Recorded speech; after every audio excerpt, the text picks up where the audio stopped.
Good morning. You are the master of sending body language signals. You lay there, but you look at me out of the corner of your eye and you do it until you know I'm looking back. Would you like to start the day at the park today by any chance? Is that a yes? Would you like to go to Silver Lake today? You would? Okay, Daze with Jordan the Lion and job begins now.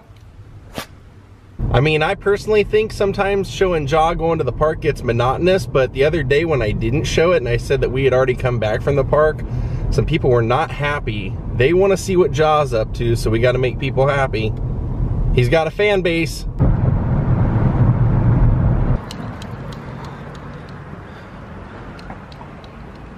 Yeah, we really had to bring him out here today. Yesterday I was in Lancaster almost the whole day. It just didn't give me a chance to bring him out here, so he gets his time today, unlimited.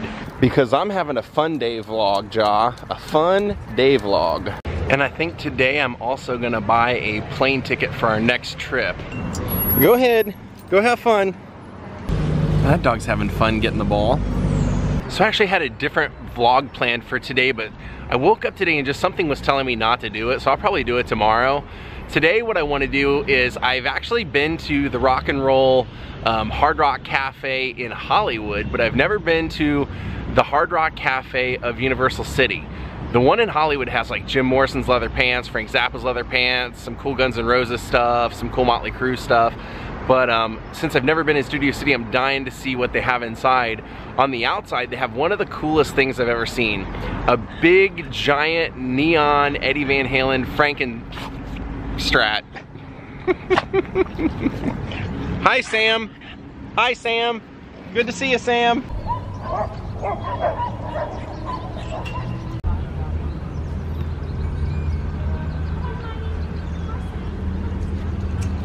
There he comes.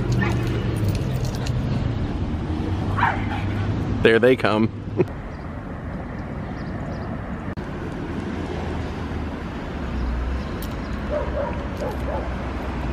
There's a puppy coming. Look over there at the door. Ja, look over there. And those puppies over there wrestling and doing nothing. There we go. Rock and roll time. Had to get in on the action.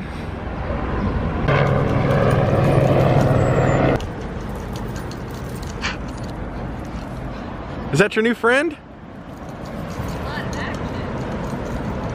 Now Sam's watching. Jaw's over there getting a drink. The three buddies. Got Sam's legs. You're the best, Sam. Other than Jaw, you're the best. You know Jaw, he only wants the ball if another dog has it. What are you, the supervisor now? Why don't you go out there and play with him again? Huh? A little wrestling match?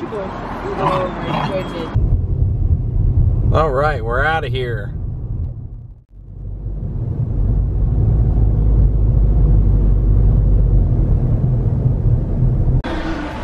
So before we go in, I'm going to tell you a cool story I recently heard.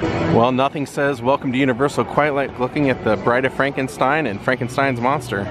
Okay, so here's the Hard Rock, and you see that amazing, gigantic neon Eddie Van Halen Frankenstrat up there. Now, what the deal is with that is that Eddie used to like to make his own guitars, so that way, when he would perform live, not only would it look flashy, but nobody else would have a guitar quite like his.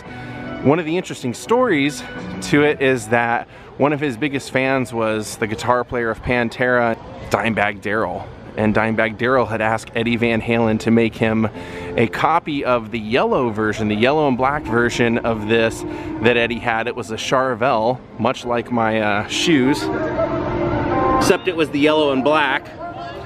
So he had requested that Eddie make him an exact copy of that guitar. However, Dimebag Darrell was murdered on stage within moments of taking the stage to perform a concert, and never got that guitar. And actually one of his last words on stage was Van Halen. So since Eddie Van Halen never got that guitar finished for Dimebag Darrell while he was alive, he took the original that he made, the original Charvel black and yellow, some call it like the Bumblebee, he took that original guitar and put it inside Dimebag Darrell's casket, and Dimebag Darrell was actually buried with it. And Dimebag Darrell was also buried in a Kiss casket, since Kiss was his favorite band. Now, I literally just read that story within, I don't know, maybe a week, so I thought that would be really cool to include since I just got the shoes and since they have this here. And they even have a, well, I guess he calls it the Frankenstein, but I've always heard people call it the Franken Strat.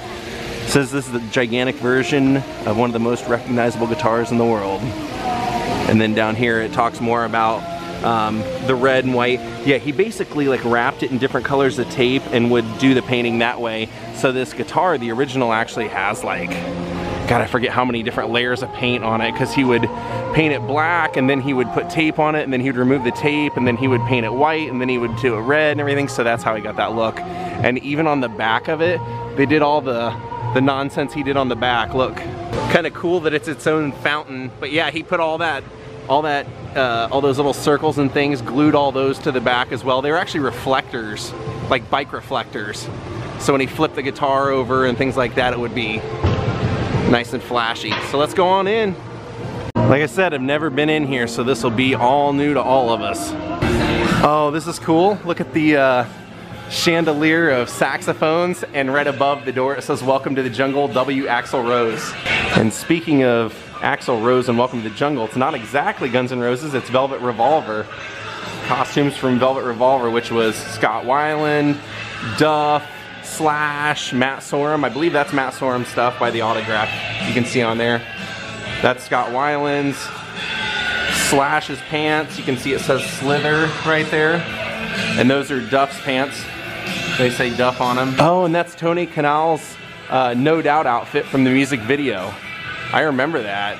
That jumpsuit, and then a Stone Temple Pilots signed guitar. Music sucks. Says she don't love me, she loves my automobile. ZZ Top. Wow, check this out. So this Hard Rock Cafe has a ton more stuff than the one in Hollywood. You guys are gonna love this. Just from what I've seen in passing, it's gonna be great. A lot of stuff. Oh, right away this catches my eye. This is Tony Iommi's jacket. Beach leather. Check that out. Sabbath Bloody Sabbath video. And that's the layout for Kiss Hot in the Shade up there. How they were gonna block out the album and everything. Speaking of Kiss, there's a great picture of Ace over there, original Kiss lunchbox, and then a guitar signed by all the members. It looks like Eric Singer, Gene Simmons, Tommy Thayer, and Paul Stanley. Oh, cool. This guitar is signed by Metallica. This is a Gibson Flying V. That's kind of cool to see. Great band. And then here's an AC/DC set list, starting with Thunderstruck.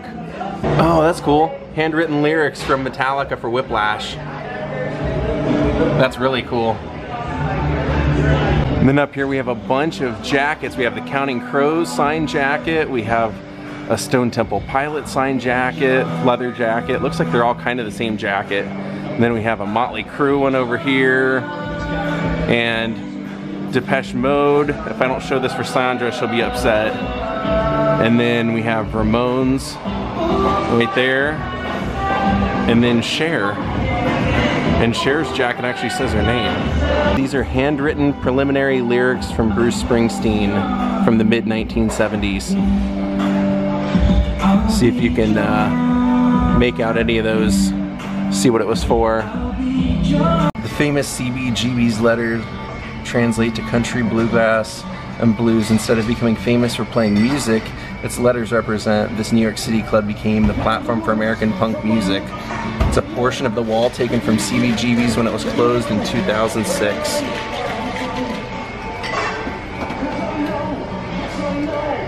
That's kind of cool. An original part of historic Ramones and Blondie and the New York Dolls all played there. There we go. That's from inside the club. And there's the outside of the club. And there's a Fender Bronco guitar. Haven't seen one of those in person ever. Fender Bronco owned and signed by Elvis Costello and the Attractions. See if we can get it to focus over here, you can see it. And that's cool. There's a Ventures guitar, signed by the Ventures, Legendary Surf. And this case has some shoes and a press kit signed by Jan and Dean. And of course a Jan and Dean surfboard. And one of the late Dennis Wilson from the Beach Boys, the drummer who died in that accident out in the marina. Dennis Wilson's, what is that, like a Hawaiian shirt kind of deal? Then here's a memo to Brian Wilson from his dad.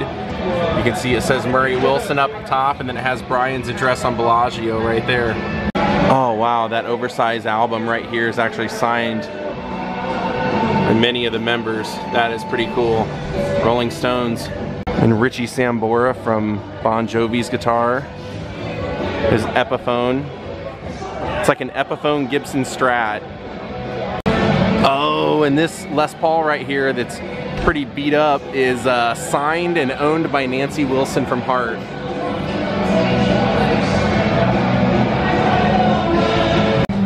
There's some Foo Fighters stuff. Poster, drumhead, signed by Taylor. And then we have a Incubus guitar. Never cared for that band. But then, up top, we have a classic Prince yellow guitar. And then this red leather up here was owned by Shirley Manson from Garbage. And then that's also a Garbage signed guitar. They did that song Stupid Girl. Oh wow, look at this wall, holy crap. Well, first off, there's a Kurt Cobain signed guitar right here on the wall. I can't believe it, look at it. Whoa! There's his signature right there. There's a Nirvana sticker right there. Wow, that is rad. And then one of Kurt's Little League photos. And then Kurt is right down here where the blue arrow is. Right there. And then up here we have a Red Hot Chili Peppers biker helmet signed by Dave Navarro. And then we have a drum head up here, Chad's drum set. Now this is Duff's leather tuxedo that was worn in the November Rain video during the wedding scene. That's pretty rad. I mean, I've never seen like a leather tuxedo with tails. That is awesome. And then that handmade cross up there, the wooden cross, was used for the cover of 1987's Appetite for Destruction. Each band member is painted on the cross. Axl Rose is in the middle with his long red hair.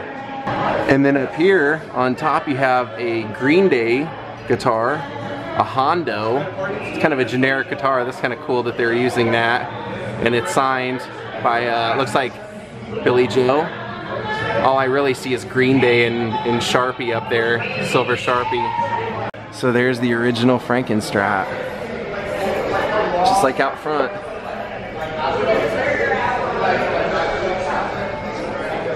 So right up here we have a Michael Anthony bass and a drum head signed by the band. And then this outfit is by Echo Smith, who I don't know. But then they have a Mick Mars from Motley Crue guitar hiding up here. And the headstock actually says Mars on top of it. See if I can get close enough to read that, but right up there it has his name on the headstock. And then this white Doctor smock is signed by Vince Neil because this is what he wore for the Dr. Feelgood tour. So it even has his name up there on the pocket. Dr. Feelgood, Dr. Vince Neil Feelgood. Now what's crazy is we haven't even made it to the second floor, so I'm going to show you the first floor, eat, and then take you up the second floor. That's Bruce Dickinson's chaps with fur on them. Scott Ian's bass from Anthrax. Rick Allen, the one-armed drummer from Def Leppard, that's his jacket. And our pal, Ryan Roxy, friend of this channel. Alice Cooper's guitar player, there's one of Ryan Roxy's guitars. Oh, that's really cool. Dennis Wilson's drums from the Beach Boys.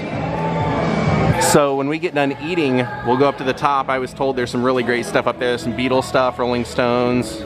Check it out. So I just noticed on their menu they have something new called, well, it's not new really. It's a barbecue pulled pork sandwich, but I've never seen it with apple on there, so I think I'm gonna get that. All right, so the food is here. I went with that sandwich and a salad. Not a bad view while I'm eating. I kind of dig it. The sandwich is excellent. I love the apple on there. So they were telling me they have 2 items in this place that they have no idea what they were from or what the significance is, and one of them is this scooter. So here's the other item that they didn't really know, or before when they first told me they didn't know the story behind it. And then somebody here told me the story, and they said it was basically like when one of the old owners, Peter Morton, was part of this place, he liked to collect kind of random stuff, and this was a record business mogul's motorcycle.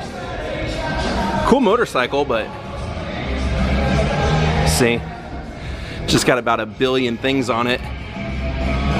Looks like it was made by Doc Brown. But they said that that was his name right here on the back. That was the guy's name whose bike it was. Catino. Big Bertha. So we just have a few more things to see and then we're gonna head out of here. One of them being the original drawing pages here of the Kiss comic, along with a post-it note made out to Gene from the artist. All right, now let's go explore the upstairs. First thing I see as we walk up the stairs I'm excited about, Andrew Gold from Linda Ronstadt's band, his signed guitar, but he's also famous for the song Lonely Boy, and he wrote, or at least performed and recorded, the Golden Girls theme song, not for them, but he did that song, Thank You for Being a Friend. It's his Rickenbacker. Too bad a lot of it's all smeared off. Now I'm told that this Hard Rock Cafe is just absolutely incredible as far as memorabilia, so let's see how good they are. Oh, Sonny and Cher. Sonny and Cher's outfits. That is pretty cool. I did not expect that. Look at these. A lot of you probably remember the show they wore these on. Her grass skirt. Oh no, that's cool. Jack Bruce's bass from Cream. Sunshine of Your Love. And that's a guitar owned and signed by Carlos Santana. Wow! This is Jimi Hendrix performing at the Hollywood Bowl. Look at the pants he's wearing. Those kind of Elvis looking pants. They got him. Wow, that is rad. That is pretty freaking rad. Right next to Eric Clapton's guitar. Signed by Eric. And then I believe this tambourine was something that Jimi Hendrix had created.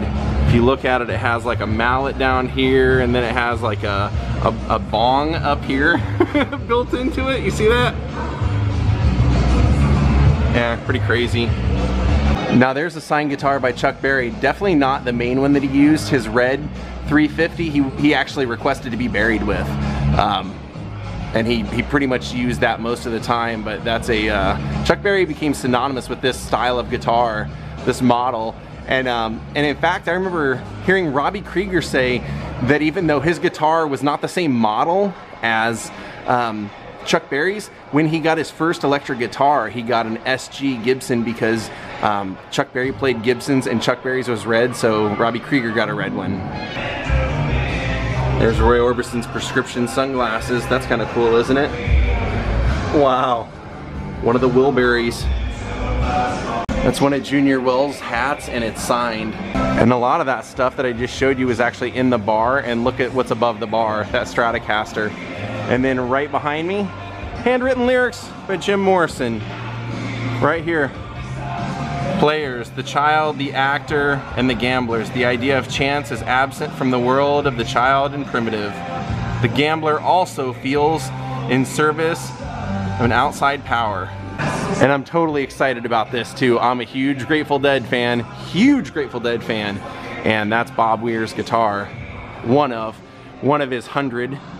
Literally, I saw him in an interview say he thinks he has about 100 guitars. This is a Alembic custom model mahogany guitar. There's a picture of Jerry Garcia along with the handwritten set list. That's kind of cool. Yeah. A lot of you are about to get real excited. Those are Janis Joplin's pants. They look purple. Purple suede, it says. Owned and worn by Janis Joplin in the 1960s. There you go. I thought this was Jimmy Page's guitar. He's synonymous for this double neck guitar for, I think it was Cashmere he used it on, but this isn't the one he used on Cashmere. He always used these red double neck SGs, and it says here that this is the one that he used during a Ferocious Jam session for Les Paul's 72nd birthday party at the Hard Rock Cafe in New York.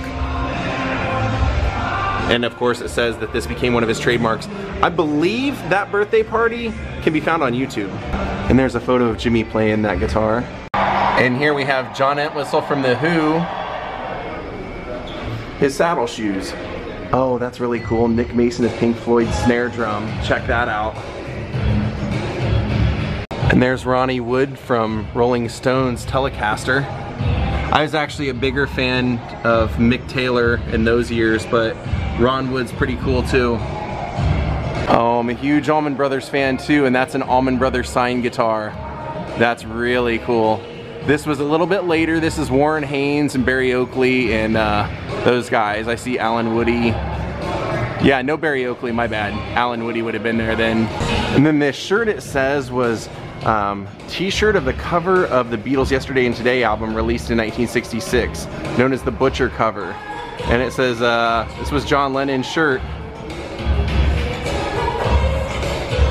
Now, an interesting story about that Butcher cover is that it was found so offensive that they had a bunch of the jackets already printed up. So what they did was they just pasted over the new cover that they went with. So a lot of people that have that record, you can kind of look, and if you go to a professional record person or whatever, they can remove that cover. And if you're lucky enough to have one of the originals, it's worth a lot of money. The Butcher cover's worth a ton.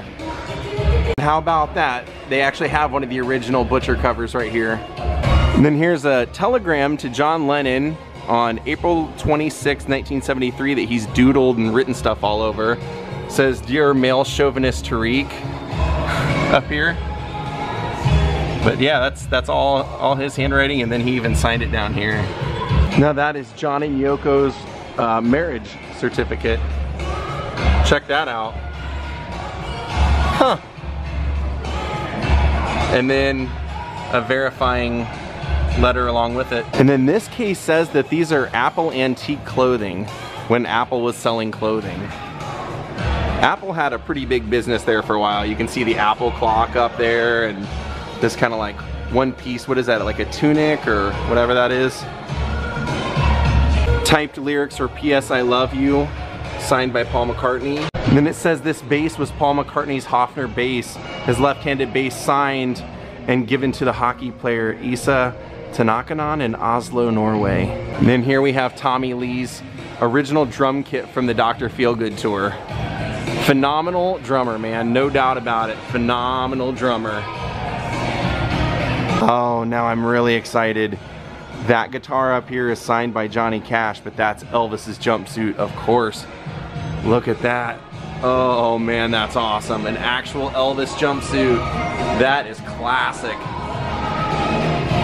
And then Johnny Cash's guitar. And then this placard says, "These two slot cars and joystick are from Elvis's trophy room at Graceland.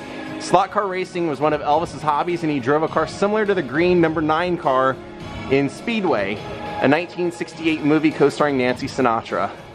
So there's the number 9 that they're referencing up here, that green one. His slot cars. And then these crazy outfits, these are like statues. These are Primus's. Primus has always been known for being crazy, and in fact, Les Claypool from Primus is now doing a tour with Sean Lennon. I'm trying to remember which Lennon he was doing it with, but yeah, Sean Lennon. And that's Joe Walsh's double neck guitar from the Eagles. And then this acoustic guitar up here belonged to Stephen Stills from Crosby, Stills, Nash, and Sometimes Young. As well as, you know, of course, being a solo act himself. Now we have an outfit worn by Boy George. It almost looks like something out of the circus, and I'm not even kidding. It looks like a Mardi Gras or some sort of costume like that. It says he was known for his over-the-top persona. I would say so. I would definitely say so. And then this fur coat is Elton John's fur coat. Multicolored fur coat from the 80s. Yeah, it's definitely multicolored.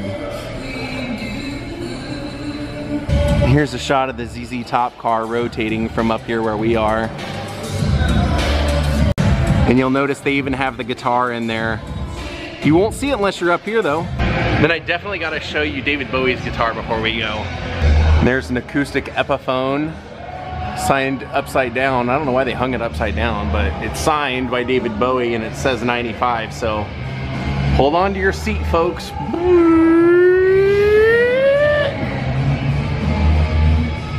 There you go. And then this is really cool, an old photo of the Rolling Stones, and underneath it, dated February 18th, 1964, signed by all of them, including Brian Jones.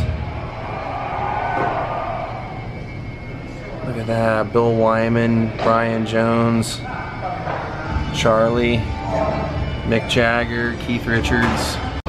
Oh, take a look at that. Keith Richards' old cut-up American Express card. That is amazing. And then the last thing we're gonna look at is right here, the Pink Floyd signed Stratocaster. So I guess that's gonna do it for us here. Let's head on out of here.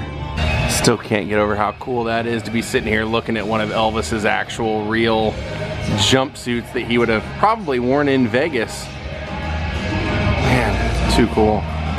Yeah, let's go ahead and hit the road. So one of the things I love most about coming here is it's basically a free museum if you eat. I'm still blown away by the fact that they put all the details on the back of this thing. And pretty cool, I guess it makes sense. I should have just guessed that if they were going to have this out front, they probably had that Frankenstein guitar inside. LA mood, for sure. Well, good evening everyone. Wanted to thank you all for watching. We will see you all tomorrow. Thank you Janis, Tori, for becoming my newest Patreon. Hope you all enjoyed seeing this amazing collection. I really didn't know what to expect. I didn't know anything that was in there.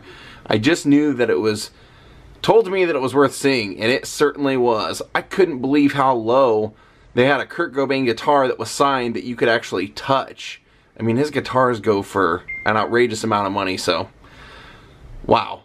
Have a great night. I hope you enjoyed this. We will see you all tomorrow. Goodbye.